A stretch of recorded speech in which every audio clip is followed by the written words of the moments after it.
Today, Pope Francis is convening an international meeting to create momentum for a global agreement on climate change later this year. It couldn't come at a better time. A new study finds that the world's oceans, ground zero for global warming, are warming even faster than predicted. The reason? More than 90% of the excess heat trapped by greenhouse gases is absorbed into the world's oceans, as is about a quarter of carbon dioxide emissions, which makes the water more acidic. At the current rate, ocean acidification will cause all species currently fished for food to collapse by the year 2048. This week, I sat down with Wendy Schmidt and Dr. Peter Diamandis, who are holding a $2 million global competition to better measure just how acidic our oceans have become. And I asked them why healthy water is so important. So the oceans are the lungs of planet Earth. They generate half of the oxygen that you and I breathe and take for granted. It feeds an extraordinary percentage of our population, billions of people. And as we increase the CO2 levels in our atmosphere, that CO2 gets absorbed by the oceans and it changes the chemistry. And we wanted to be able to understand what's going on in the oceans, because unless you can measure it, you can't impact it. And we were very lucky to partner up with Wendy, not once, but twice now, to go after this. And Wendy, as you know, her passions are the oceans, like my passion is space. Mm-hmm. And we've done some amazing things together. Wendy, why don't we know exactly how acidified our oceans are? We have some idea. Scientists have been very alarmed for the last decade because they've seen an acceleration using the equipment we have, which is cumbersome, it's very expensive, it can't be used in very many conditions.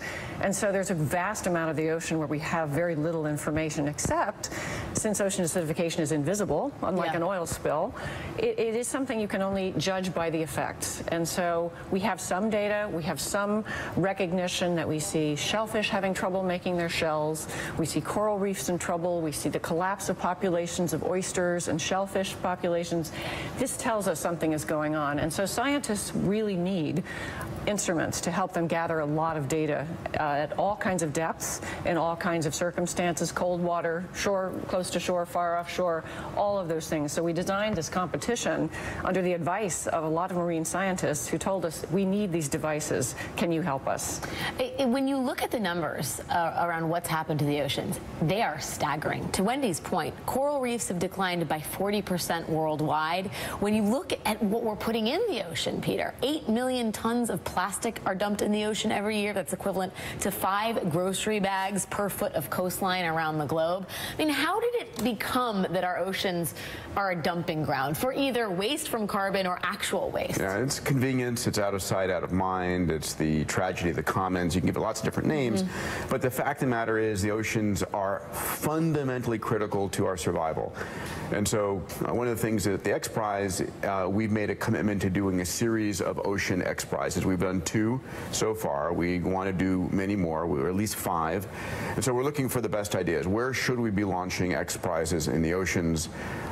And really challenging innovators around the world, independent of where they live, where they come from, what their backgrounds are, to help solve these problems. Because, you know, as I wrote in Abundance, and I truly believe there is no problem we cannot solve. It's a matter of focusing the time, the attention, the capital, the technology on solving them. On that note, do you think oceans are the new space? I mean, we just saw these incredible photos of Pluto. I think has that been like a quiet sort of like fist bumpy thing? I would just mean, should we be dedicating the sort of resources and public interest towards the seas that we have towards the skies? And of course it's both, right? But the technology that's enabling us, you know, the cell phone technology we have is enabling us to build these kinds of sensors and drones that so forth that are going to allow us to explore and see what's truly going on. And again, it's all about data revolution, right? The companies that are killing it, that are crushing it today are data-driven companies.